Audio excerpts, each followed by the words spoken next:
A director's cut version of this video is available through the all-new Mike the Snare Patreon. Thank you and enjoy. Welcome back to the Deep DISCOG Dive.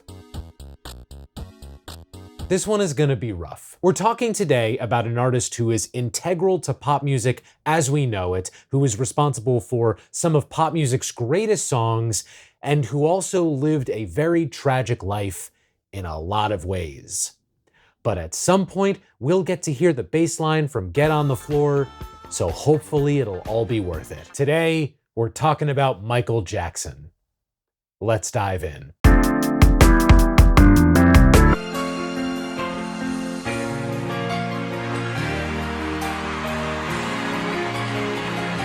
Gary, Indiana, August 1958.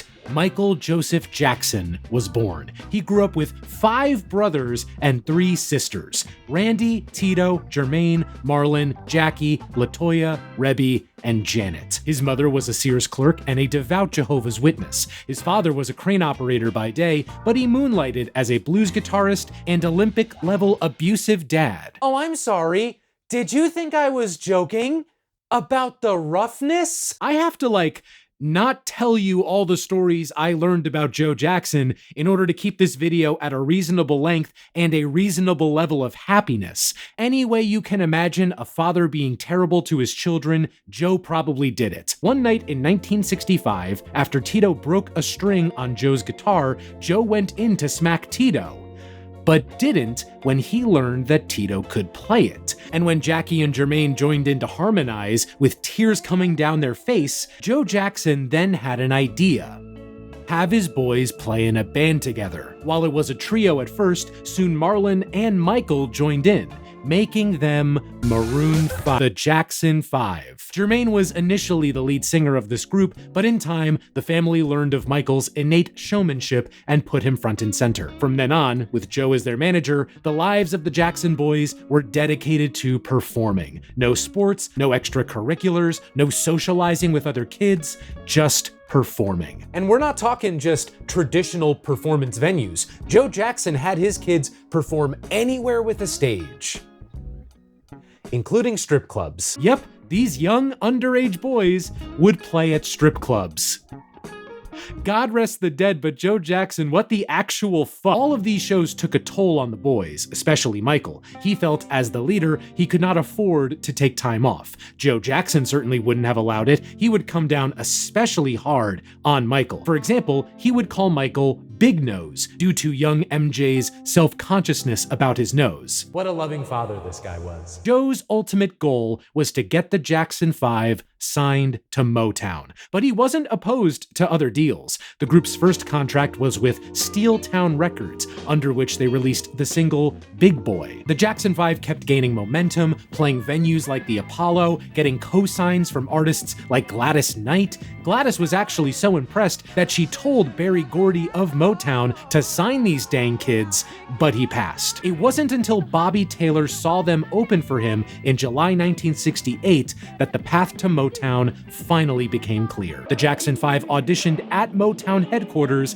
and finally, Berry said yes. In March 1969, the Jackson 5 signed a 7-year deal with the famed label. Soon after, the boys flew out to Hollywood to work on their debut album. This is where Michael, as the star we know him as now, really began to develop. Working with Berry in the studio not only developed his technical vocal chops, but also awoke in him perfectionist tendencies, a keen ear for production, and a fierce interest in the music business.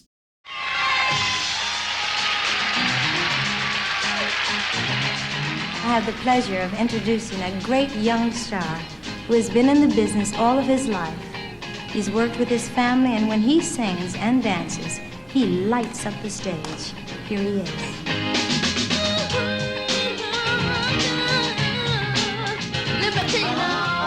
In October 1969, the Jackson 5 made their Motown debut with I Want You Back. I Want You Back topped the Billboard charts in January 1970, and from then on, the Jackson 5 ruled pop music. When it came time to launch their debut album, Motown's PR team thought it best to tie the group to the legendary Diana Ross. That album came out a few months after I Want You Back. Diana Ross presents the Jackson 5. And this is where I should let you know from here on out, I am not going to individually cover the albums made by the Jackson 5 or the Jacksons. I'm sorry if that disappoints you, and I will continue to talk about the group, but only as it relates to Michael. Their next 3 singles, ABC, The Love You Save, and I'll Be There, all topped the charts as well. An adoring fan base, a TV show, merchandise, a Rolling Stone cover. Why does this 11-year-old stay up past his bedtime? The murder of Ruben Salazar. Life was good for the Jacksons, who had moved from Indiana to Encino, California. Joe didn't just stop with the Jackson 5, though. He had 4 other children to exploit. While this was going on, the 3 daughters went out to Las Vegas to perform as a group. Same with Randy. But the Jackson 5 still had opportunities for exploitation. There were 5 of them after all. Sure, they could release music together,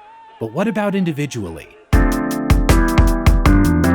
In January 1972, Michael Jackson released his debut album, Got to Be There. Oh, look at that fit! Oh, he looks so clean! Can I have that fit? I want that fit. Like the Jackson 5's debut album, Got to Be There is a mix of originals and covers. The covers range from Bill Withers to Carole King, and the originals were handled by Motown's songwriting and producing team, The Corporation. The songs that made the Jackson 5 big were all boisterous and upbeat, but Got to Be There is more reserved by comparison. It's still got that classic Motown sound, but it takes a backseat to Michael as a vocalist. And man,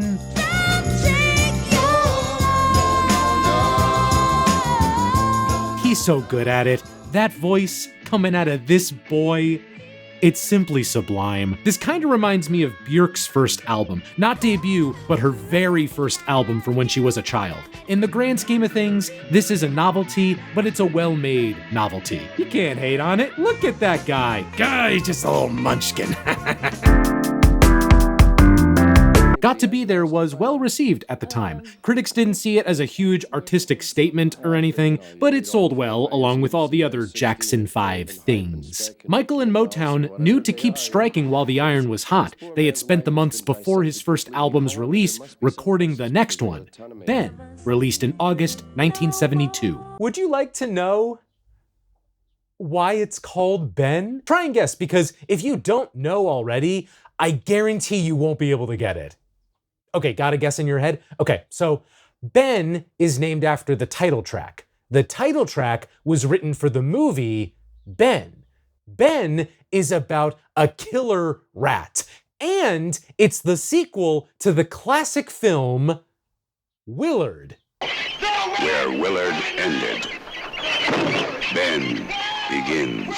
As an album, Ben is similar in execution to Got to Be There, but his fit is just okay this time. In fact, I'm gonna lay out something now instead of later. Talking about MJ's Motown albums after his debut is tricky, because they share a lot of elements. I liked Ben, I liked Everybody's Somebody's Fool, I have to like My Girl out of sheer principle. On the flip side though, my least favorite song from Got to Be There is In Our Small Way, and for some reason, it's back here.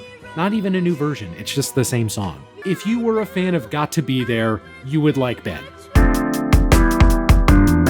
Ben, my precious, did better with both reviews and sales than its Ben-less predecessor. The title track even got nominated for the Oscar for Best Original Song. Every song that has won that award is now worse because they aren't about a killer rat. But Michael didn't get to rest for long. Ben came out during the sessions for his 3rd studio album, and we got that 3rd album less than a year after Ben, Music and Me, in April 1973. A lot of people think that this is MJ's least good album under Motown, and I'd like to add my nuanced opinion to that discussion. I know I praised Got to Be There for a more laid-back production style, but now I feel it's laid way too far back. Like it's just perfectly horizontal now. Without Michael's voice, excellent as always, this is essentially Motown Muzak. Michael, at this point, was firmly a teenager, even when Motown said he wasn't. His voice was changing. He was changing. He wanted to have more of a hand in production, to play instruments, to be more like other Motown acts like Marvin Gaye and Stevie Wonder. So he went to Motown, the label famous for giving artists creative freedom, and asked if he could play more of a role in making his own music, and they said no. So to that extent, Music and Me feels like Michael hitting the creative ceiling, so to speak. Some tracks are worth checking out, With a Child's Heart, All the Things You Are, the title track, but it's an inessential listen. Held back by the Motown structure Michael was made to follow. That said though, fit is quite good. Loving that sweater vest, my guy. Reviews and sales for Music and Me were more mixed than Michael's past 2 albums. He was able to delay making a 4th album so he could do some of that teenage development that was all the rage. Well, we've got a year and a half until that album. How are the Jackson 5 doing? Okay. They weren't selling as many records as before, understandably so. The corporation, who wrote all their big hits, left Motown in 1973. But across America at this time, there was a new music craze called disco.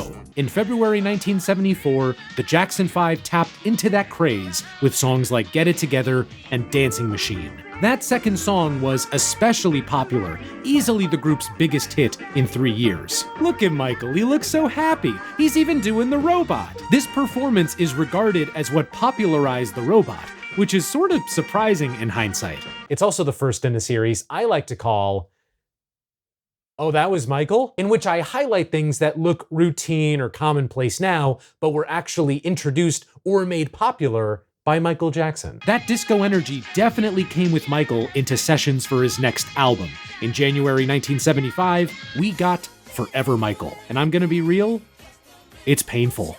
I know that sounds like a terrible clickbait thumbnail, but hear me out. There are moments where I hear the MJ that would soon take over the world. Not just with the music, but Michael's voice had deepened a bit, making him sound more like he does on his biggest hits. Take one listen to songs like We're Almost There, Just a Little Bit of You, Take Me Back, and tell me you don't hear the man who would go on to make Ghosts. But in that same way, it hurts when I want these songs to reach the heights of his best disco tracks, and they don't. Still, it's a solid and necessary step in that direction, and the production is a much-needed shot of adrenaline. Ladies and gentlemen, if you would now lower your safety bars, keep all hands and feet inside the vehicle at all times, because we are about to take the hell off.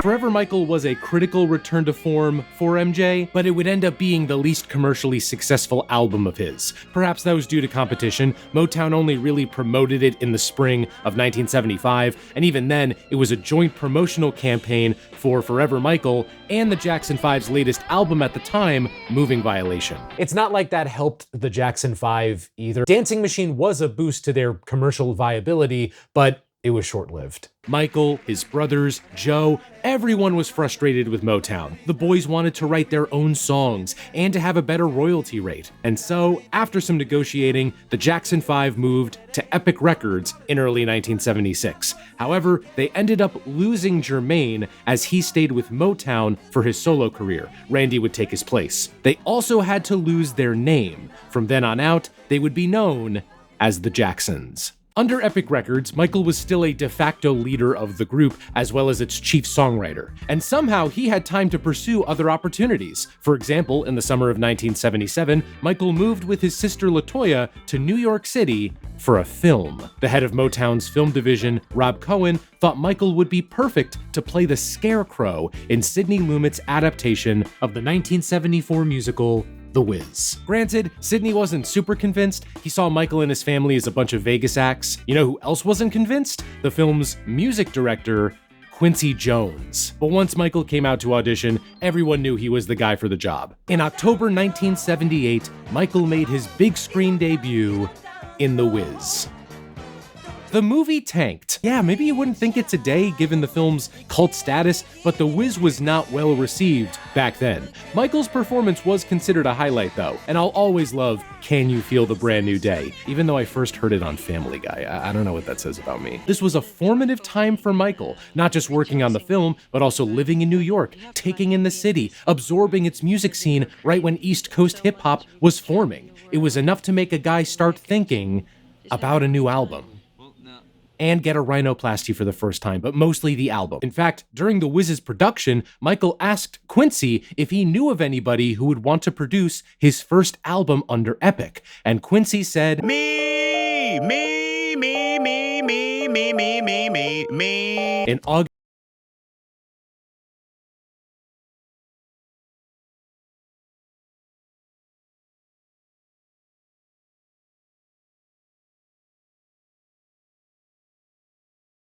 start talking about real ass pop music, this is the album they're talking about. Which is interesting because this disco album came out right as disco was becoming reviled. They even had a whole demolition about it. Yet this album would be a commercial and critical success.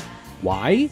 Because of the songs. These are gold-plated, handcrafted, military-grade songs. You could eat a Christmas goose off these songs. That opener, Don't Stop Till You Get It,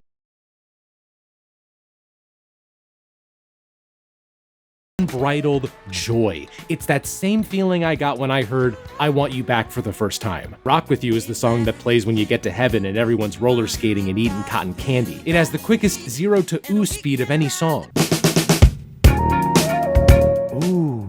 This one was written by a new member of the MJ crew, Rod Temperton, from the band Heatwave. In fact, Off the Wall has contributions from lots of folks who would become mainstays in MJ's music and life. Rod, Bruce Sweetian as engineer, and of course, Quincy Jones. Much like MJ, Quincy's secret power was knowing the right people and how to best work with them. By 1979, he had a large network of studio musicians on call, and together they give Off the Wall a ludicrous sheen. Of course, it's not just the personnel involved behind the scenes that matters. You could build the most beautiful garden anyone's ever seen, but if the centerpiece is... yeah, it's a wasted effort. Thankfully, the centerpiece here is Michael. A voice that was as stunning as ever, but with a boatload of confidence to go behind it. You can hear him smiling in these songs. It's infectious. How about Get on the Floor? No. Okay. No. What was that? What did you just do? You can't... You can't just do that. That bass line is what men start wars over. And you just did it. I'm gonna say it, most underrated song in Michael's whole discography. Now, it's not just the bops that stand out. Michael finds time to slow the groove down on It's the Falling in Love and Girlfriend. And on the farthest end, you've got She's Out of My Life, a heart-wrenching ballad about Michael losing a partner. It was apparently written for Frank Sinatra. I would give numerous things to hear how Sinatra would have performed this. That said, I have to admit something. If you've ever seen the movie Monsters, Inc., you might remember the one part where Mike sings, "She's out of our hair." And every time I hear Michael go, "She's out of my life," I imagine Mike Wazowski singing, "She's out of our hair." Can you blame me? Even the ending musical montage in Monsters, Inc., there's the bit that looks the same as the music video. I am realizing at this exact second that this is probably a reference. I never really considered the possibility that this was just a reference to the She's Out of My Life music video. This is really gonna shake up who I am as a person, you know, like all the values that I hold for myself. Now, I know I've been showering this album with praise, but I cannot, in good conscience, call Off the Wall Michael's best album. Here's the thing, though. That's not because of this album, but the ones that will.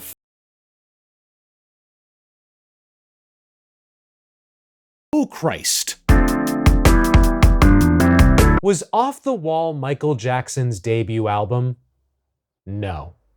Was Off the Wall Michael Jackson's debut?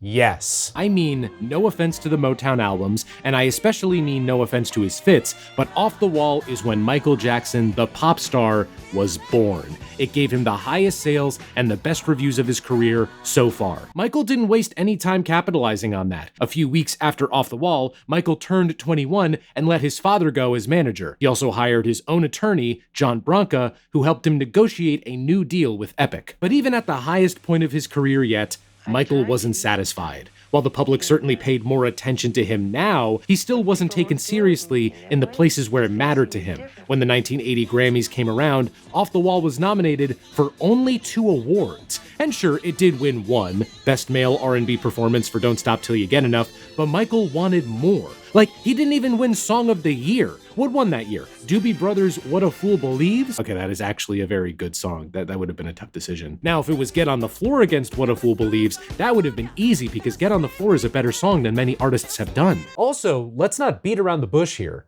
As a black artist, Michael knew what he was up against. He knew he'd have to put in a ridiculous amount of effort to be what he wanted to be. And he wanted to be the biggest thing in music. In summer 1982, at Westlake Studios in LA, Michael assembled a team with Quincy back as producer to work on Off the Wall's follow-up, an album called Starlight. Yay! These studio sessions were guided by one goal. Every song had to be good enough to be a single. In November 1982, Michael Jackson released Thriller.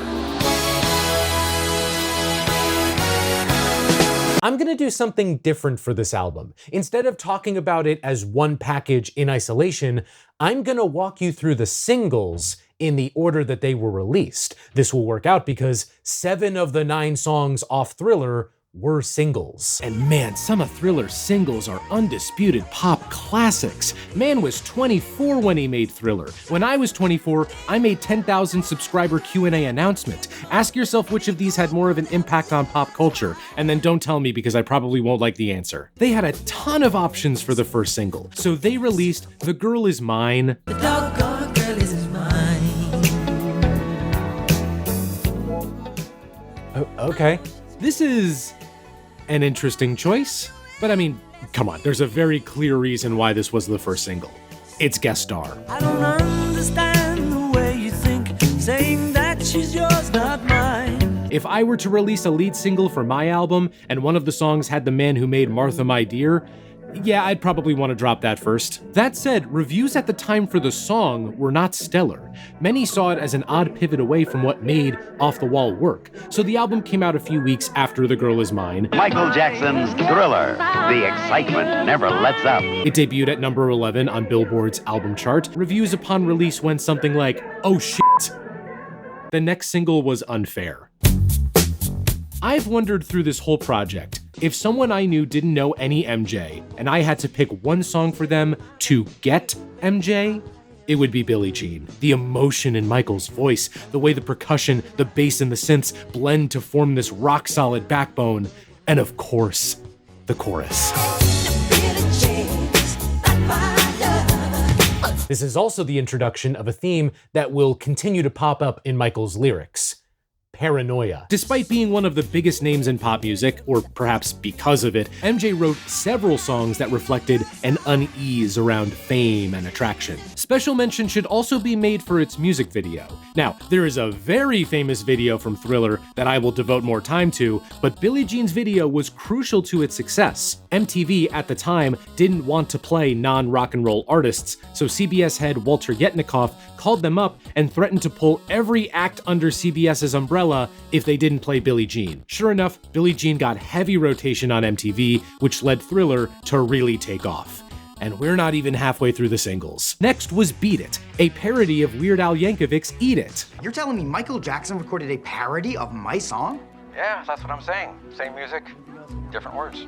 What kind of sick freak changes the words to someone else's song? I don't know why people keep saying Weird Al parodied Michael when Michael clearly stole Weird Al's original song, Eat It. This movie with Daniel Radcliffe said so, it must be accurate. Don't pay any attention to the fact that Eat It came out after Beat It. That aside, it's a bop and 11/16 with a killer guitar solo from Eddie Van Halen. Beat It also got the music video treatment with a visual that's quite literal. Michael breaks up 2 gangs with the power of dance. The gang members in the video are actual gang members, by the way, recruited from around LA. We're roughly halfway through the singles now. Too High to Get Over, Too Low to Get Under, We're Stuck in the Middle. Stuck in the middle with you. Wait, wrong song. Single number 4 was the opener, Wanna Be Startin' Something. Let me just say, the moment where the chants come in, I get chills every time I hear it. Plus Michael doing his hoo-hoos, embracing his inner owl. Single number 5 was Human Nature, the closest thing to a ballad on the whole album. I love the transitions between choruses and verses, such a good chord progression.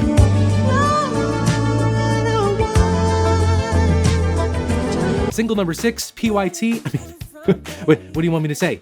You want me to say, I want to love you, Piacquadio? You want me to say, pretty young thing? You want me to say, classic? We're gonna talk about Thriller very soon, but before I do that, what were the two songs that weren't singles? Baby Be Mine? Let me tell you, this is a lodestar of a song. It gets up early, clocks into work on time, puts in the full 8 hours, then comes back home to a loving family. Simple, clean, dependable jam. And lastly, the album's closer, The Lady in My Life. Rolling Stone recently came under fire for calling it the worst song off Thriller. I'll throw like a twig on that fire. I've always liked it. It's nice. A calming way to end an album that is otherwise bursting with bangers. Though that raises an interesting thought experiment. What is the worst song off Thriller? I think it's interesting because Thriller is loaded with tens, but it reveals a lot about someone when you learn what song they consider to be an 8 or a 9. So for me, it's not Lady in My Life. It sure as hell isn't Wanna Be Startin' Something, Billie Jean, Thriller, PYT, Human Nature.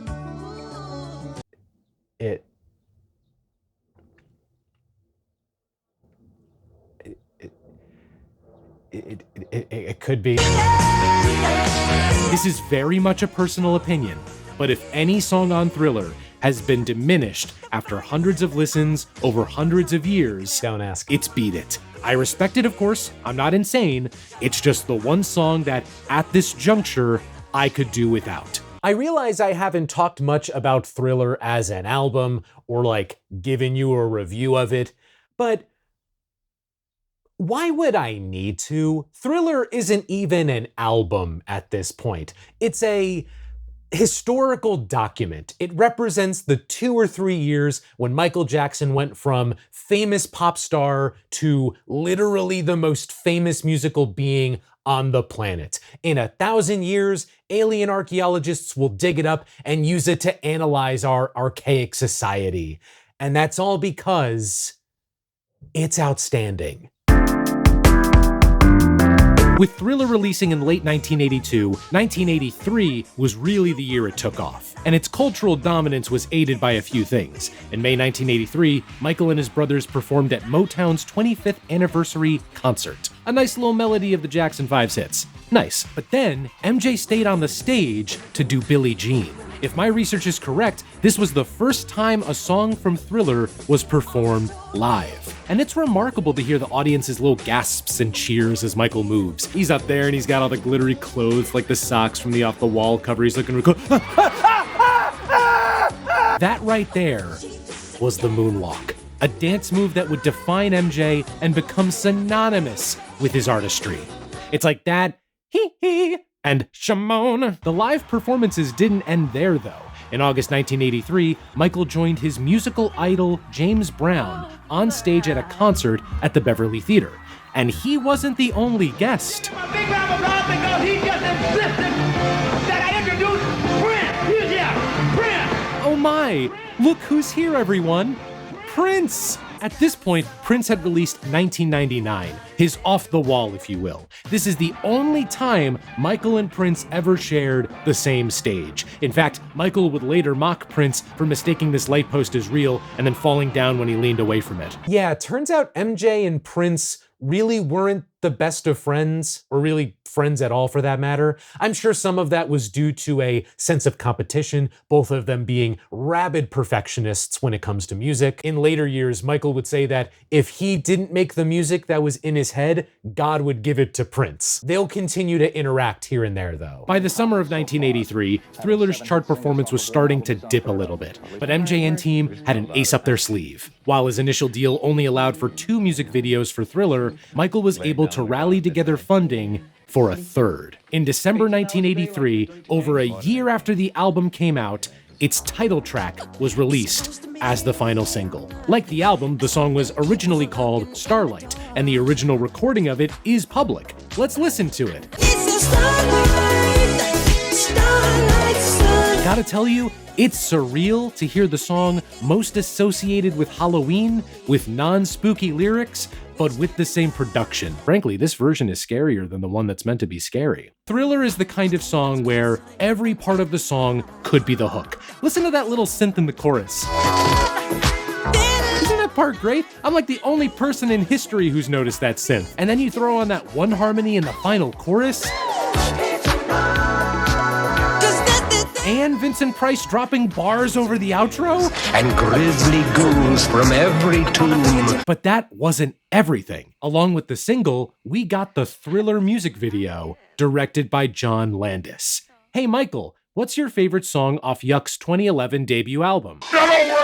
Ooh, mine too. Thriller is essentially a short film, and not just in how it's structured, with the song not even coming in until like 4 minutes in, and even then it's spliced in a different order. We're talking a huge makeup team turning MJ into a werewolf. We're talking the costume designer from Raiders of the Lost Ark designing MJ's jacket. Thriller was a full-on production, a reimagining of what a music video could even be. It didn't just have to be a musician playing an song. It could have story, drama, spectacle. Michael Jackson's Thriller would debut on MTV and then be sold on VHS tapes. It is more than just a video. It's a short film and quite a piece of art from Michael Jackson and John Landis. When we look back on this video, what was more important? It single-handedly doubling the album's sales, or the Thriller duck? I know my answer. Let's take a quick pause from the ever-growing cultural omnibus that was Thriller to talk about Pepsi. In 1984, Michael would start working closely with the brand on several commercials, like this one here. You're the Pepsi generation. Can you imagine if any artist today just remade their song to promote a product? Say you can't sleep, baby, I know, that's that mean espresso. Actually, that would be pretty seamless. He also filmed another commercial for Pepsi with his brothers. It's set during one of their concerts. It looks like a lot of fun. However, during the filming of this commercial, something would happen that would change Michael's life forever. During one of the takes, the pyrotechnics went off and Michael's head caught on fire, giving him second-degree burns. I'll get into why later, but this was one of those fork-in-the-road life moments. There's a chance that, had this not happened, the rest of Michael's life would have played out far differently. I know we're spending a lot of time on the Thriller era, but this next section is honestly so fascinating to me that I couldn't help but include it. Honestly, I would love to cover this slice of history in its own video. But for now, let's talk about the Victory Tour. First off, and this might surprise you, there was no tour for Thriller, no dedicated tour at least. The Victory Tour was effectively MJ's tour for Thriller. Not just because the album had come out before the tour started, but because everyone was there for Thriller. In theory, the tour was for the Jacksons' album, Victory. It was, in fairness, a commercial success on its own, and in unfairness, made solely so the Jacksons could go out on the road and capitalize off Thriller. Hell, they didn't even perform any songs from Victory on the Victory Tour. Again, everyone was there for Thriller. The tour was funded in part by famously cool-headed Don King and promoted entirely by Billy Sullivan. At the time, Billy Sullivan was the owner of both Foxborough Stadium, now known as Gillette Stadium, and the New England Patriots. The Victory Tour did not go well for a variety of reasons. First, the ticket presale. Billy, Don, and Joe Jackson came up with a new way to run the ticket presale that would earn them some extra dough. The TLDR of it was, if you wanted to go to this tour, you had to send in money for 4 tickets, which would then be put into a lottery. The money would then be held in a money market account that would generate interest as the money was sitting there. So the people who didn't get tickets would still get their money back, but the parties involved would get an extra 10 million or so in revenue. Michael did not like this plan. A ticket on its own was $30, so requiring $120 for 4 was going to keep tickets away from a lot of his fans. He was worried this would be a PR nightmare. And it was. Suppose it was just one person wanted to go. And then you had to have order 4. I think that's stupid. And if you didn't get tickets, you get a refund in 4 to 6 weeks. Ordered tickets, paid $120, can't get them. They just won't show up. The public was not happy at all, to the point where James Brown, Michael's idol, refused to go see the tour. And once the tour got moving, the problems didn't stop. Health issues, difficulty selling out the later shows, and worst of all, the tensions between the Jackson brothers boiling over. In fact, at the tour's last stop in LA, during the final song, Michael announced something. Listen up.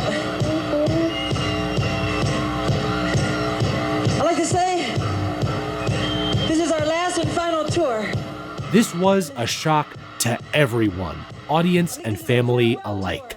Michael's time as a member of the Jacksons ended that night. If there was any long-term benefit to come from the Victory Tour, it was Michael hiring Frank DeLeo, Epic's chief of promotions, as his new manager. Frank would have a strong hand in marketing Michael in the years to come. Here's the part that really blew my mind, though. So Billy Sullivan had invested a lot of his own money into this tour, and he was the one who lost the most. That, combined with a couple other bad investments, meant that he had to sell both Foxborough Stadium and the New England Patriots. Both would change hands a couple times in the years following until they were eventually sold to Robert Kraft. Kraft then, of course, overhauled the whole team in the stadium, and he brought in both Bill Belichick as head coach and Tom Brady as quarterback. So in other words, Michael Jackson is loosely responsible for one of the greatest dynasties in American football history.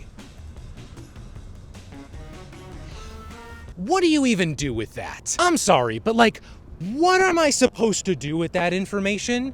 Michael Jackson's tour didn't go as well as he'd hoped, and that led to this? Huh? I hope it would be clear after I dedicated 3 whole sections to it, but Thriller was successful. Michael was even getting invited to the White House. Isn't this a thriller? Please give some TLC to the PYTs. I know that sounds a little off the wall, but you know what I mean. They said, we want you back. Reagan, I'm about to come down to hell and smack you for all those puns. It has gone on to be the best-selling album of all time. And I'm not gonna qualify that, by the way. I'm not gonna say best-selling album of all time as of this video. No. The second best-selling album of all time has sold 20 million units less than Thriller. The closest album from this century is Adele's 21, and that's only at 31 million. We as a collective people are never going to purchase 50 million copies of an album ever again. Thriller is the best-selling album of all time. And, making good on his initial drive for one-upping Off the Wall, Michael left the 1984 Grammys with 7 awards for Thriller, and one for the E.T. audiobook he narrated. But despite all the accolades, these were dark times for Michael. The Victory Tour had irrevocably fractured his relationship with the rest of his family. An unprecedented level of stardom took its toll on him. He would spend 1985 relatively out of the spotlight. His only musical contribution was a co-writing credit on We Are the World. His biggest move in 1985, though, was on the publishing side.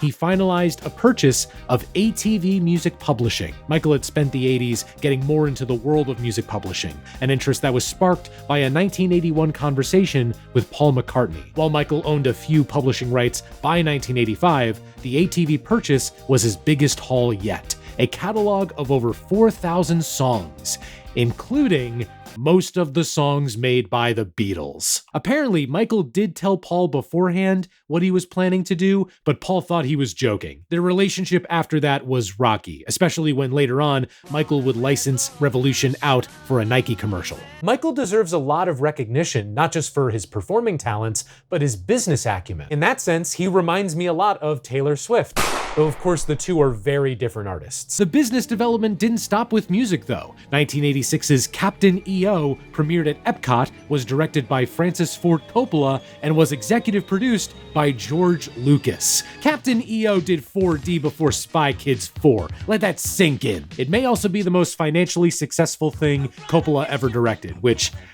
unironically, let that sink in. 1986 was when the press really went wild with Michael Jackson. Stories about MJ sleeping in a hyperbaric chamber, him having a shrine to Elizabeth Taylor, him wanting to buy the bones of Joseph Merrick, aka the Elephant Man. These stories are wild and outlandish and fabricated by Michael and his team. Yep, those stories were staged and fed to tabloids like the National Enquirer, and boy did they run with them. Michael's belief was, as long as people had his name in their mouth, he was winning. This strategy would pay dividends for Michael at this time. It would also come back to bite him so hard in the ass. MJ was starting to need a strategy though. The money he was earning from Thriller, the ATV catalog, and a $10 million endorsement deal with Pepsi was immense, but new artists were coming up to take his throne. Madonna had just released Like a Virgin, and that guy who fell off the lamppost had put out Purple Frickin' Rain. MJ had to show these fools what was what. he had to make a follow-up to Thriller. This follow-up had been in the works on and off for the past couple years, but 1986 was when it really kicked into high gear. Michael brought back Quincy Jones, as well as most of the key players from Thriller, and some new faces. Where the goal with Thriller was to make every song a hit, the goal with its sequel was to sell more than Thriller. MJ's target number was 100 million copies sold. Did he do it? In August 1987, Michael Jackson released Bad. And Bad is good, but not this good, more like this good. I'm gonna straight up quote Todd in the Shadows on this. The lead single and title track is an I'm Back Bitch song. It's not actually about anything, aside from how insanely, untouchably cool Michael Jackson is. Prince was originally gonna be on this. So why wasn't he? The first line of that song is "Your butt is mine." Your butt is mine. Now I said, who's gonna sing that to whom? Cause you sure ain't singing it to me. And I sure ain't singing it to you. Special shout out to the music video, directed by Shark Tale actor Martin Scorsese. It's one of only 2 music videos he ever directed, the other being the classic, the legendary Somewhere Down the Crazy River by Robbie Robertson. You know what else? The overall production always felt trashy to me, and not trashy like bad, though I guess I do mean like bad, but there's a grittier sound here, a sound that fits well with an album that's more aggressive and more personal. That trend continues on Smooth Criminal. You've been hit by a smooth criminal. It really makes me want to duet battle with someone while 2 cellists play. I will say though, personally, I've always had more of a soft spot for the cover done by Alien Ant Farm. It is a shockingly good cover, one that gives me even more appreciation for the original. Michael not only approved this cover personally, but also loved it. I also get to shout out the strangest edit in music video history. Speed Demon gives me heavy Peter Gabriel Sledgehammer vibes. Dirty Diana shows Michael reckoning with a past partner. While I'm shouting out covers, you ever hear The Weeknd's cover of this? Really good stuff. There are moments for tenderness though. The Way You Make Me Feel, Man in the Mirror, and my personal favorite ballad on the album, I Just Can't Stop Loving You. Still, the grit, the abrasiveness is what stands out here. The best way to sum that up is the album closer, Leave Me Alone.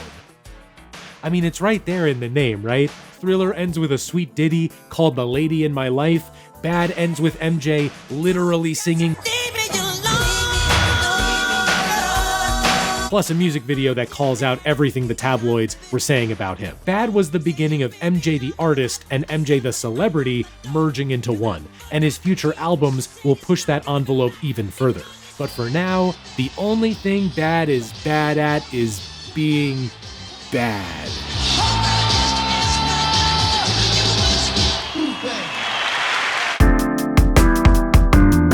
So did Bad sell 100 million copies?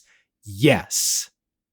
No. As of right now, it's gotten up to 35 million. This was the start of a trend of comparative underperformance for Michael. 35 million copies sold for anyone else? Amazing, incredible, outstanding. But for the guy who made the best-selling album ever?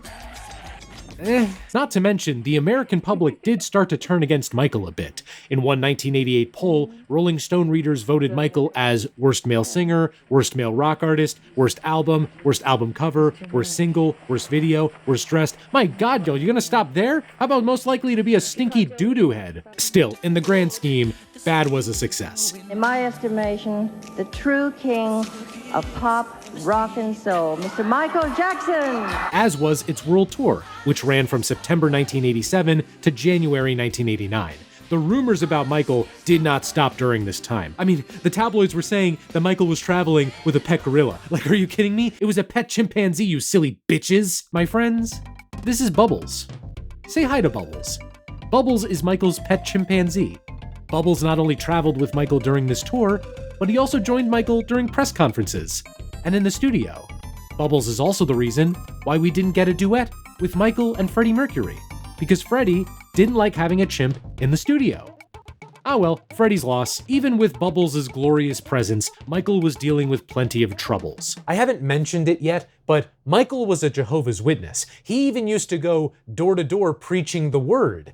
an activity he would eventually share with Prince. And throughout his adult career, his work would cause a lot of friction with the religion at large. Billie Jean got him in some trouble with the sexual lyrics and MJ grabbing his crotch when he performed it at the Motown anniversary show. There was also the Thriller music video, which dabbled in darker themes that the church frowned upon. You know that disclaimer where MJ said he didn't believe in the occult? That was put in so he wouldn't be expelled from the church. This friction culminated with the Smooth Criminal video. In it, Michael uses a gun, but Jehovah's Witnesses are not allowed to use or even hold firearms. Somehow, the church found out about that before the video came out, and they sent a letter to Michael basically telling him to atone or face immediate removal. Michael responded with his own letter, saying that his art was the gift God gave him to share, and that was that. Though Michael would later say he still considered himself part of the church. Another big shakeup was the dissolution of Michael's creative partnership with Quincy Jones. By that point, their differences had just ballooned too much. Quincy learned he was done through MJ's manager, with MJ's chief complaint being that they disagreed on where music was going. Specifically, Michael thought rap would soon die.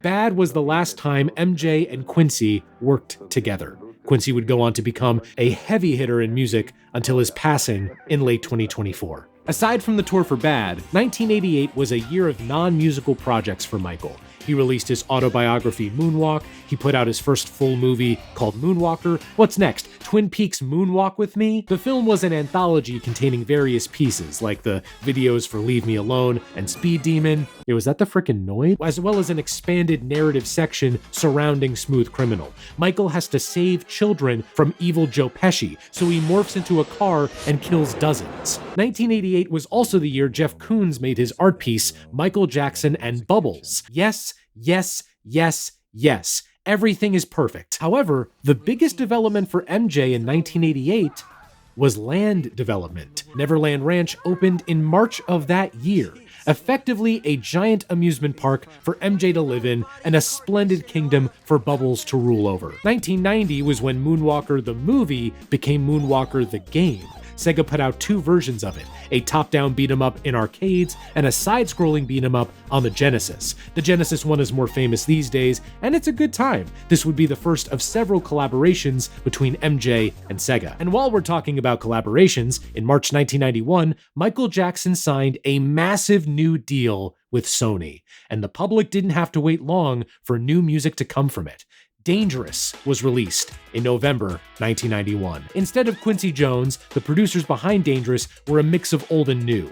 Bruce Swedian, Michael's engineer for years up to this point, Bill Bottrell, a relatively new engineer who joined the crew on Bad, and Teddy Riley, the godfather of New Jack Swing. That same trashy sound I called out on Bad is back again on Dangerous, and it's been dialed up even further, like it's a giant pile now. I think what pushes it even further is the relative sparseness of many of these songs. They got kick, gated snare, bass, some light synth chords, and Michael. That aggression that was all over Bad is only amplified when there's less going on. Jam is a good opener that lays out the overall sound of the album, but Michael, did you really need to play that one blast sound every 8 beats? Got it, okay. Remember the Time continues MJ's trend of great love bops. I really like the way Michael sings, "Do you remember the time?" It's very fun to sing along to. And of course, Paranoia pervades songs like Who Is It and the closing title track. The latter has always fascinated me as a closer. It's not as direct a screw you as Leave Me Alone, but the production kinda unsettles me. If I had to pick a favorite song, it would be Black or White, the lead single. That light rock touch they add with the guitar part makes for one of MJ's best earworms. In fact, I really like when MJ goes rock on Dangerous. Shout out to Give In To Me for that same reason. Also, for the longest time, I never knew who did the rap verse. I always thought it was some unknown guy. Sure as hell wasn't Macaulay Culkin who does it in the music video. Well, turns out, it's Bill Bottrell. He did it as a temp track, but Michael liked it so much, he kept it on. Though some thought the title was ironic, given, I guess I have to mention it now, his skin. You may have noticed, Michael was looking a bit paler than before. More than a bit, actually. His skin looks much different. The mockery about his skin really started back with Bad, but it's flat out impossible to ignore now. It's a lot of talk. A lot of people are talking about it and how foolish he looks.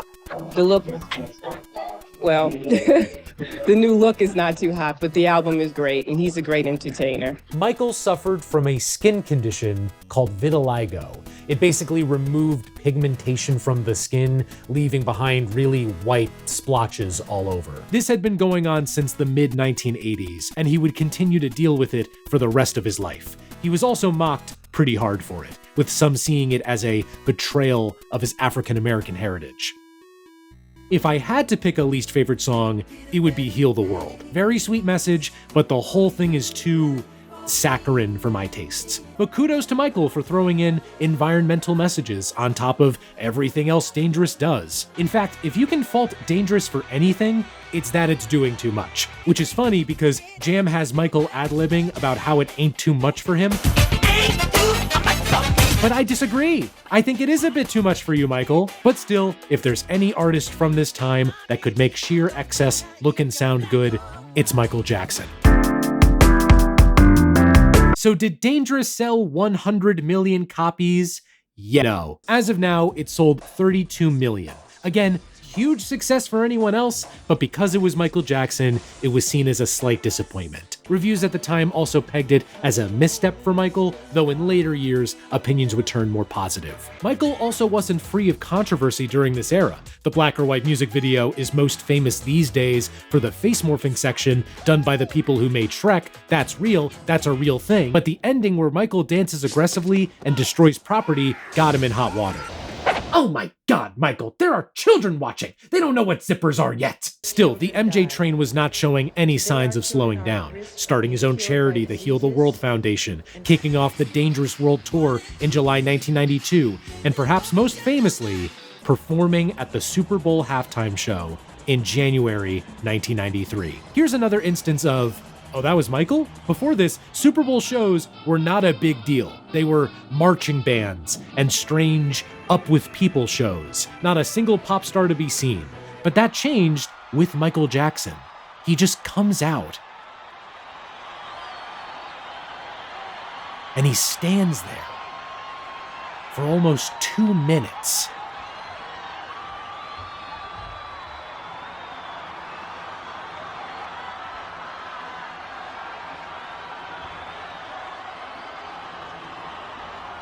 Unreal. MJ's halftime show was the first time viewership increased between halves of the big game, and it would lead to a complete overhaul of what the Super Bowl halftime show was. A month later, he sat down for an interview with Oprah Winfrey. All those tabloid rumors were discussed, and for the first time, Michael brought up his rough childhood and his skin condition. It's in my family. My father said it's on his side. I can't control it. I don't understand. I mean, it makes me very sad. This remains the most watched US TV interview ever, with over 62 million viewers. A month after that, we got the greatest song Michael ever did.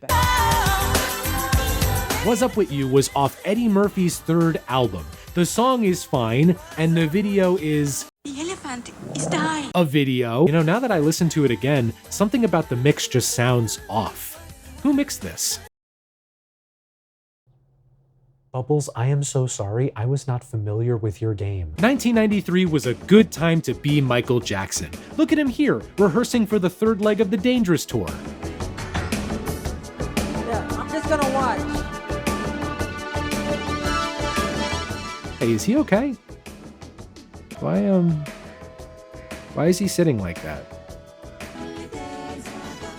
Did he just find something out? The 13-year-old boy who says Michael Jackson sexually molested him filed a civil suit today.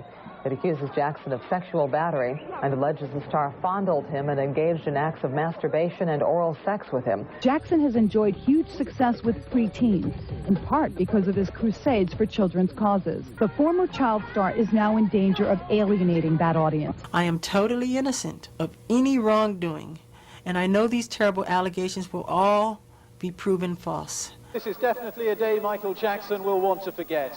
A civil lawsuit filed against him in America and a torrential downpour. I told you this was going to be rough. In August 1993, Michael Jackson was accused of child molestation. Now, I want to make 3 things abundantly clear.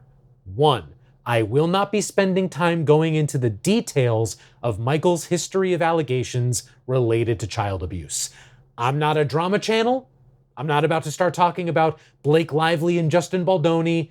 It's not what I'm here to do. 2, I will not be offering any personal opinion as to whether said allegations were true or not. There is simply too much out there about these allegations, so many instances of someone saying one thing and then saying the opposite, that trying to pack all of it in here while also trying to talk about Michael as an artist and his music would feel fruitless and even disrespectful. Also, just putting it out there, I don't want to get doxxed.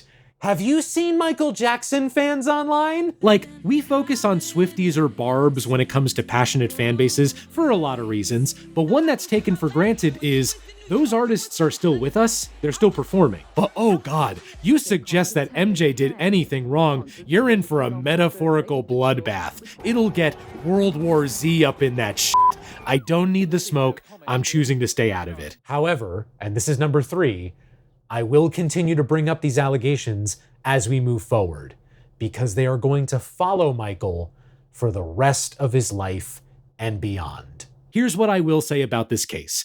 The alleged victim's family filed a suit in September 1993. While the authorities did conduct a full-on investigation, including a raid of Neverland Ranch, they did not find any evidence of wrongdoing by Michael. They even had to do a strip search of Michael to see if it matched the boy's description of his body, which it did not. Michael would settle with the family in January 1994, mainly to end the immense stress he was under and to recoup lost costs from some tour dates getting canceled. In later years, Michael and legal experts would call the decision to settle a mistake, since it made it look like he was guilty. I should mention one other finding from this investigation, and this was accurate, this was confirmed. By this point, Michael had developed a reliance on painkillers. Remember how Michael's head lit on fire back in 1984? He was prescribed painkillers to kill the pain, but Michael would continue to take them recreationally. His usage increased during this period as everything going on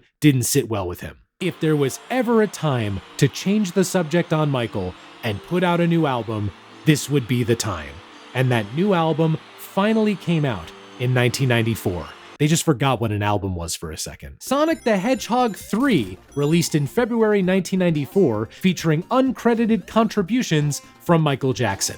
Why he was uncredited is unclear. Some say it was because Michael didn't care for how music on the Genesis sounded. Some say it was because all of the stuff I just talked about. Also in 1994, Michael's first marriage. He married Lisa Marie Presley in May of that year. The marriage only lasted a little over a year, but the two would stay connected for several years to come. The relationship between Michael and the press was at an all-time low. A press that had been trained in part by Michael to print the most salacious info about him. And I want to be clear, some of that was for understandable reasons. Michael was accused of one of the worst things a person can do. Coverage around it made sense, but it was still a lot. The press had been using this name for Michael over the past couple of years, Wacko Jacko. Michael took great offense to that. Not the wacko part though, the Jacko part. Why? Oh, because Jacko references a fighting monkey from 1820s London. Oh, so it's low-key racist. Oh. Even with everything going on with Michael, work began on a new album. So many people worked on this album. Bill Bottrell, Renee Moore, Biggie. Just keep walking. Jimmy Jam and Terry Lewis. No expense was spared promoting this album either. 10 30-foot statues of MJ were placed all over the world. One of those statues also appears on the cover of MJ's first double album, History, Past, Present, and Future, Book 1, released in June 1995. Right off the bat, the first side opens on a great note with, "This is from Thriller." Let's try again. The next song is something a bit smoother, but just as catchy. It's From Bad. Rock With You, Heal the World? This is a greatest hits album. That's right, Side A of History is a greatest hits collection, focused entirely on his post-Motown days. It's one of the best side A's in music history, except it doesn't have Get on the Floor. Okay, the actual album is side B. You know how I've commented on the trend of paranoia and aggression in Michael's music up to this point? And you know how Michael just experienced an inhuman amount of stress due to very serious allegations? Here's chocolate, here's peanut butter, put them together and...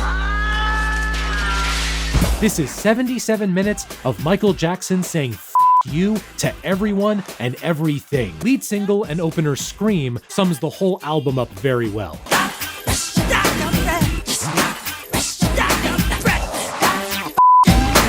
Michael's mad on this, and so is the guest, his sister, Janet Jackson. I feel bad because I haven't really mentioned Janet Jackson in this retrospective, and I'm not really gonna mention her again after this. But to be clear, by this point, Janet Jackson had become a very successful solo artist in her own right. What a wild music video too, right? This is often cited as the most expensive music video ever made.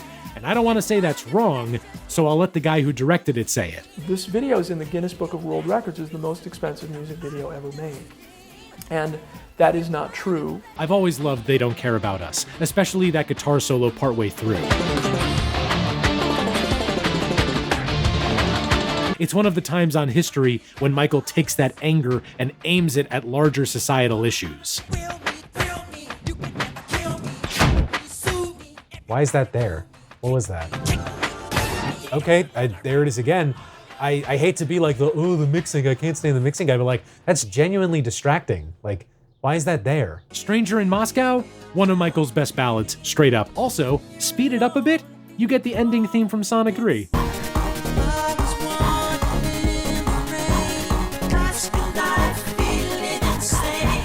Another great ballad, if you can even call it one, is Earth Song. This is like the darker, angrier twin of Heal the World, and it just resonates more with me, especially the final section where Michael is just letting loose.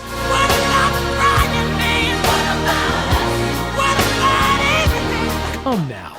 Or maybe Come Together. Yeah, so this Beatles cover has actually existed since 1986. It was originally done for Bad. I'm actually kind of surprised this is the only time Michael took advantage of his ownership of the Beatles catalog for himself.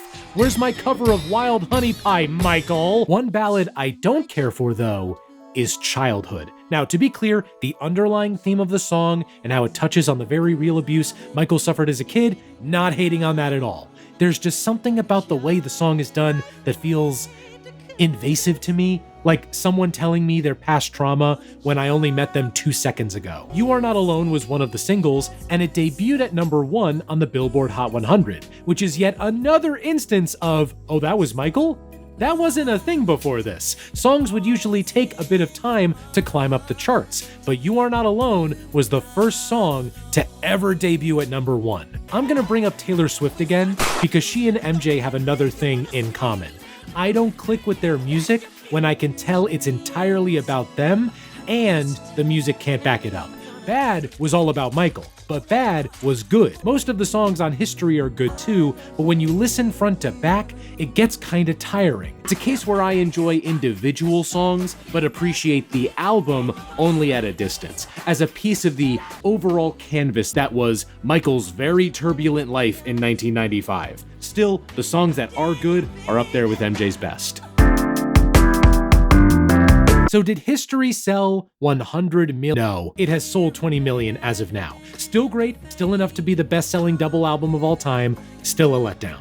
Here's something interesting though. For the first time in MJ history, the album sold better in Europe than it did in the US. This will mark the start of a new phenomenon for Michael. As his sales performance in the US would dip, his performance outside the US would stay strong, if not grow. Once again though, this album cycle was not without controversy. Remember those noise blasts on They Don't Care About Us? It turns out they were masking Everyone Together on 3. 1, 2, 3. Anti-Semitism. The Anti-Defamation League came after Michael for that, and in response, he apologized and released a new version with those noises covering up the offending words. Michael's worldwide tour for History ran from September 1996 to October 1997. Perhaps noticing the sales data for History, Michael only did 2 shows in the US. Most of the other shows were in Europe. This would be the most attended tour he ever did, with over 4.5 million total fans in attendance. But you know what they say, 4.5 million attendees in one hand is worth one woman in Australia. During his stop in Sydney in November 1996, Michael married Debbie Rowe. Before separating in 2000, the couple would have 2 children together, Prince Jackson, born in February 1997, and Paris Jackson, born in April 1998. You ever see Prince Jackson's YouTube channel? He does rides on his motorcycle. Prince, if you ever watch this, hit me up, man. Let's collab. Even with a world tour going on, Michael managed to put out new music. In May 1997, he released Blood on the Dance Floor, History in the Mix. It's not a new album, mostly just remixes of songs from history. Apparently, Michael was inspired by the dance music he heard in Europe during the tour. The standout to me is the title track. Easily would have been a highlight off History or even Dangerous. Reviews were mixed and sales were lackluster due to less promotion, but it still went on to be the best-selling remix album of all time. Oh, and how could I forget Ghosts, his 1996 short film written by Stephen King and Mick Garris. Why don't we just leave him alone? He hasn't hurt anybody. Your fault, jerk. Just couldn't keep your mouth shut. See what you've done? Aren't you ashamed? Young people are impressionable. Show him the neat stuff he did for us. Shut up. That's supposed to be a secret. Guys, I think this movie is an allegory for Michael's troubles at the time, but I'm not sure. A town goes to confront Michael Jackson for his odd behavior, and so he makes funny faces and summons an undead army and rips off his skin to be a skeleton, and also there's Five Nights at Freddy's. Work started on his 10th album as soon as the History tour ended, but it would take a while. In fact, this would end up being the longest wait between albums in Michael's career. MJ's perfectionist side really came out during sessions for this album, and so did his wallet. 10 studios used, 100 musicians involved, producers like Darkchild and Babyface, and a total reported budget of $30 million. This new album would be the most expensive album ever made. And again, not qualifying that, no one is going to spend $30 million to record an album ever again. Michael would make occasional public appearances throughout the late 90s, but in September 2001, he held 2 concerts at Madison Square Garden for his 30th anniversary as a solo act. Not only did his set list run the gamut of his whole career, but there were also appearances by Usher, Liza Minnelli, Britney Spears, NSYNC, Destiny's Child, and his own brothers reuniting as the Jacksons. You know, maybe this is just me, but it's weird to remember that MJ existed at the same time as other artists. Still, it's not like this period was perfect for Michael. For one thing, he missed an important meeting on September 11th, 2001 by oversleeping. Come on, man, you could have at least tried to run over to where the meeting was. Oh. In October 2001, Michael Jackson released Invincible. Take the sound of History and Dangerous, give it some wide-cut jeans and a bucket hat, and you've got Invincible. It's Michael singing over early 2000s R&B production, but I'd argue a lot of it sounds fresh to this day. The opener Unbreakable, for example. Great hook, great production, a verse from the late Biggie. It was actually supposed to be the lead single and the title track. The album was originally called Unbreakable. I know, right? Completely different message from the title they used. The lead single was instead You Rock My World, which, yeah, makes sense. That little bit of syncopation in the piano part, that's all you need, my man. An intro by Chris Tucker doesn't hurt either, nor does a music video starring Marlon Brando. Bing bang. Heartbreaker has a sick, stuttering beat, especially towards the end. Like, listen to this. That's awesome. And MJ still makes room for his smooth side on Butterflies, Whatever Happens, and Break of Dawn. I always think that last one was sampled on De La Soul's Break of Dawn, which wouldn't make sense because Break of Dawn came out in the 90s, but the beat from Break of Dawn is an MJ sample. It's I Can't Help It from Off the Wall. That said, the same things that didn't click with me on History and Dangerous are here on Invincible. It's a bit too long and a bit too overstuffed with ideas. But still, it's neat to see Michael trying after all these years. Man could have rested on his laurels after the 90s, but he basically made his own Future Sex love sounds 5 years before JT. Nice.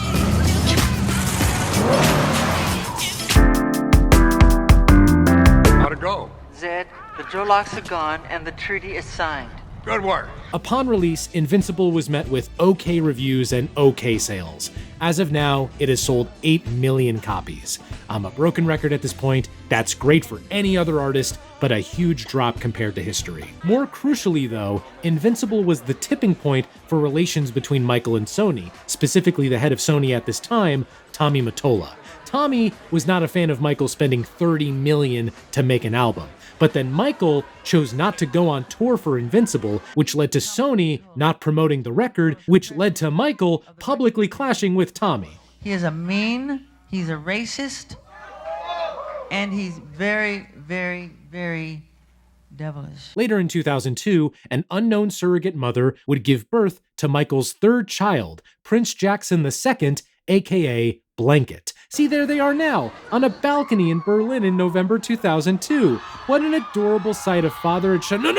After Invincible's underperformance and the whole dangling a baby off a balcony thing, Michael's image really needed some rejuvenation. Luckily, a documentary crew led by Martin Bashir spent most of 2002 with Michael. That documentary released in February 2003, Living with Michael Jackson. Let's get a new look into the mind of the King of Pop. Is it really appropriate for a 44-year-old man to share a bedroom with a child who is not related to him at all? That's a beautiful thing. Do you ever sleep in the bed with them? No. But I have slept in the bed with many children. I sleep in the bed with all of them. Michael. This documentary was the beginning of a very turbulent period for Michael, one that would basically last for the rest of the 2000s. I mean, for one thing, Bubbles was too old to be a pet, so he had to be given to an animal trainer. That's the greatest loss of all. But seriously, more important than that, Living with Michael Jackson revitalized the 1993 accusations against Michael, and then it led to a second round of child molestation accusations in late 2003. Oh, joy! This time, though, the allegations led to a full-on lawsuit in January 2005, and a media circus to go along with it. Again, I will not be diving into the details of this lawsuit. What I will say is, in June 2005, Michael was found not guilty on all crimes he was charged with. Still, the allegations and their ramifications would change Michael as a celebrity and a person. In fact, he never returned to Neverland Ranch after the trial. I think there's a key reason why the allegations have stuck for so long. The things Michael would say about children were weird. In fact, that's often a line that people close to him would say. He was a weird guy, but he didn't do anything. The thing is with Michael is that he's not very good at explaining himself, and he never really has been, because he's not a very social person. I mean, you're talking about someone who's been sheltered and sheltering himself also for the last 30 years. But incidents like the Martin Bashir interview, or the balcony incident, or the overwhelming fixation on children throughout his career are reasons why these allegations have felt true to the public after all these years, as well as the continued instances of folks speaking out. And to be crystal clear, I am not trying to say he is all of a sudden guilty because of the weird things that he said about kids. All I'm trying to say is multiple things can be true at once. Michael Jackson has been found not guilty of child abuse in court. Michael Jackson was robbed of a traditional childhood, and it's very weird when a grown man sleeps in a bed with children who aren't his own. Multiple things can be true at once. What makes this story especially hard to avoid is that as a kid in the 2000s, this is what I knew him for. For context, I was born in 1995. I didn't really learn who Michael Jackson was until 2003, 2004. And when I did, it was from the lawsuit and the balcony. I was introduced to him as this strange, eccentric man. And then my mom played me Billie Jean, and I was like, oh, so he also made some of the greatest pop music of all time. You know what else makes it hard to avoid? We're done on the musical side of things. Invincible was the last album Michael Jackson put out while he was alive. We're done with mainline albums. The only things left now to talk about are these allegations coming back to light. Well, I guess we could talk about what happened after. Following the trial, Michael was invited by Sheikh Abdullah to move to Bahrain. He spent about 2 years there, tried to get a music label off the ground, but that never happened. Then he lived in Ireland for a few months before heading back stateside to live in Las Vegas. Michael was bleeding money at this point, not just due to his extravagant lifestyle, but also his debts. The only consistent source of income he had was his publishing rights. But in 2007, things started shifting, primarily because Michael was open to performing live again. Not only did he and his team start planning a comeback tour, but he was also talking with folks like Pharrell and Neo to make new music. He was planning to make more films. These plans finally became public in March 2009 when Michael announced a series of London shows titled This Is It. While only 10 were planned at first, that number went up to 50 after insane demand from fans. However, and you probably know this, those shows never happened. Sort of immediate sort of Guys, perspective. the LA Times is reporting he's dead. Carlos, I'm Right going to cut now. you off because we do have now word, according to the Los Angeles Times is reporting that Michael Jackson has died. Michael Jackson, the pop music and dance innovator, passed away yesterday. Jackson appeared to have suffered from cardiac arrest. He was 50 years old. We lost one of the world's most loved and greatest pop stars that we will probably ever know. Shock and sorrow at the passing of a legend. Outside the Los Angeles hospital where Michael Jackson was pronounced dead, tears for the star and his family. I might not feel the pain that they feel exactly, but to me I do.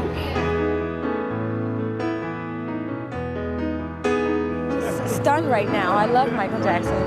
One of the greatest entertainers that has ever lived in our time. I have to tell you that.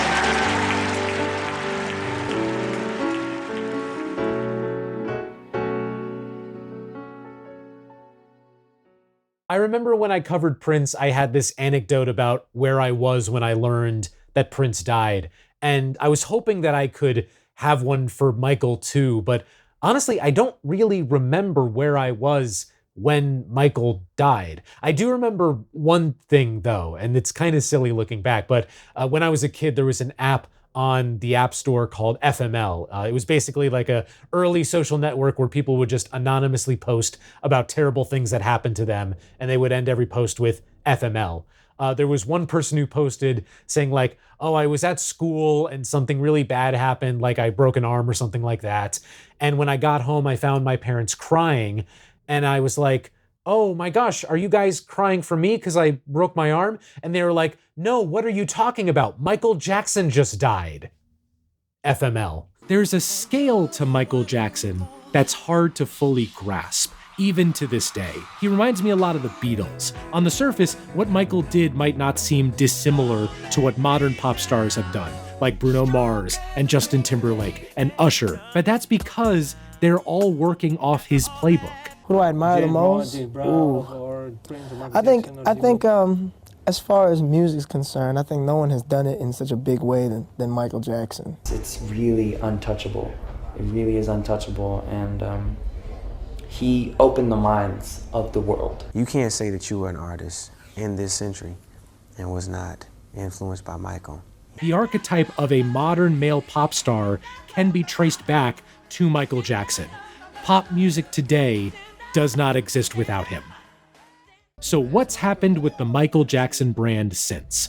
Well, the This Is It shows had to be canceled, of course, but they were able to release a concert film in October 2009. In tandem was the eponymous song with backing vocals from the other Jacksons. 2 posthumous albums have been released so far, Michael and Escape. The former had controversy around whether Michael even sang on some of the songs, and the latter is most known for Love Never Felt So Good with Justin Timberlake. I've always liked this song, but it might be one of the most memory-hold songs of the 2010s. Like, when is the last time you heard this song? I should also mention that the allegations against Michael have continued to persist in the years since his death. The most famous example is the Leaving Neverland documentary, which aired on HBO in March 2019. It had to be removed from HBO and Max, though, due to a non-disparagement clause from when the Dangerous Tour movie aired on HBO. The sequel to Leaving Neverland recently released on YouTube, with the director promising a bombshell third film. What a weird thing to tease. What he's referencing is, in 2026, the two gentlemen will be going to trial for a lawsuit against Michael's estate. Like I said before, for the rest of his life and beyond. If you want to get into Michael Jackson, the trilogy he did with Quincy Jones is arguably the best pop music has ever been and ever will be. After that, I'd recommend the 90s trilogy. And if you want to hear more about artists and their albums and their stories, check out my 2-hour-long deep DISCOG dive on Prince.